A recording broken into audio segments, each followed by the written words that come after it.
You can imagine how choked I am after I say this.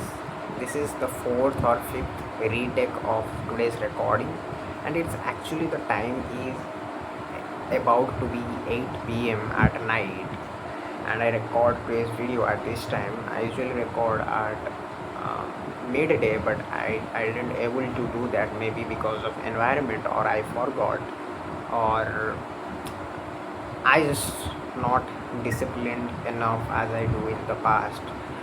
Yeah, so I'm talking about in this recording.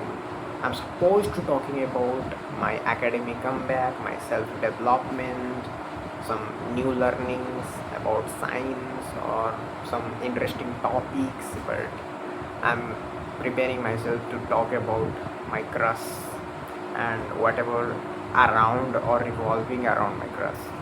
Okay, let's talk about my crush.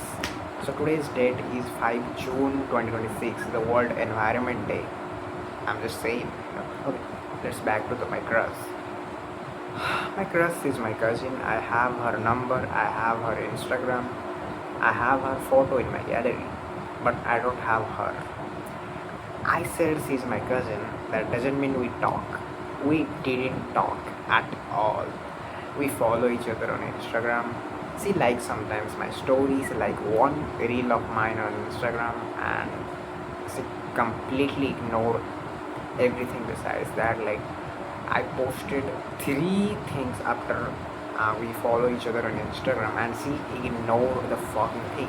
And actually, I'm a great stalker, so when I stalk her profile, her following list, and I find a guy that she likes his two posts. One is new one, that is understandable, but one is old one.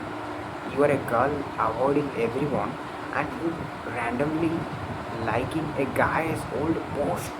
Damn, this is not acceptable. That's where the doubt is started to begin. Whenever I see her reshare reels, I feel that she have a crush on that guy, bro. That guy constantly, coming to my mind. Not only that guy, maybe she had a lot of options, because you didn't pay attention to anybody, you ignore everybody, and whenever you pay a little extra effort to somebody, I started to feel that you have a crush on him. So yeah, that hurts me inside me, because you are my crush and I really wanted to marry you. I imagine all the stuff. That's the first thing. And second thing, as I said, I have her number, so in WhatsApp I can see her last scene, and in Instagram I can see her activity through when she posted story or when she shared reels. So with my stalking ability, I'll find that she didn't come to online quite often. She's more maybe offline, or she have another phone or another ID or another number. I mean, how could a Gen Z would be so distant online, like distant ourselves online? They're not using Insta that much, not coming online or using your phone that much. That is like feels impossible.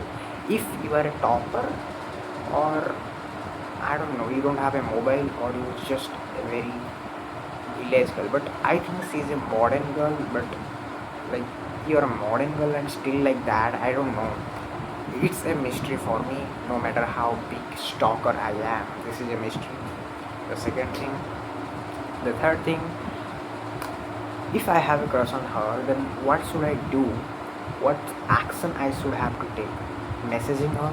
Like, see, as I said, she's my cousin. I can message her, but we're not that much close. Like, she's my second cousin. Like, my father and her father were the first cousin, and as their sibling, as their kids, we are second cousins. So we are not that much close. We only met once in our childhood. I can't even remember her name before, and not her face. I just see her online, and at that time she's a kid, I was a kid, and now we are adults almost. So it's been a decade plus. So I mean, yeah. So I can't thinking about messaging her, because if she, by chance, if she ignore me through my main ID or through my real number, then it's gonna be hurt my heart and I go into depression. So what I've been thinking is I just have to go to her house, visiting her house, and meet in real person and doing or going on a date. That's what I've been thinking, like learning to ride a bike and go to her house. Okay, and also visiting others relatives house, and after going to her house, going on a date, like a bike ride with her or a little walk in Mahanadi riverside, because their house is located near Mahanadi. I mean, so close. So we can go on a walk, we can go on a ride and have a small date.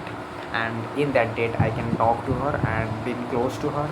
That's what I've been thinking. But for that, I have to go to their house first, and that's a little bit harder for me because I don't know how to ride a bike, and the bike I have is also too old and not service well. So that's the issue. Without bike, without my own bike or my family bike that I have permission, I cannot go there, like through buses or through public transportation. I cannot go there because we don't have that much connection. So the only way to ride a bike and finding their house, right? That's the only way. So for that, I have to wait, and I have very low patience in me. Let's see how it's going on. So basically, I'm not gonna texting her online or taking any action that she could know that I have a crush on her online. So I'm not gonna do any kind of stupid things because I have the experience. I did with my first crush that stupidity, and I don't want to repeat that stuff. First I fell for her. I really writing paragraph and pre- preparing to send to her. Thank God, I'm blessed. I didn't do that. I didn't do that, and thank God. Now, my plan is to meet her offline in real life and going on a date. If she, my only fear is, what if she get a boyfriend in between this time to I go there, go to her house. Mm, What if after waiting so long, I would get to the point that she have crush on another boy and she have no interest in me to marry me or to have a relationship with me, then all the waiting and my mental health is gone. So I don't know, I have to mentally prepare myself for all the worst probability that would happen and preparing a second or plan B. That's what I've been thinking. So that's what I mean. Today's recording is so boring. Bye. Night, low energy, overstimulated brain, using fucking mobile. Bye.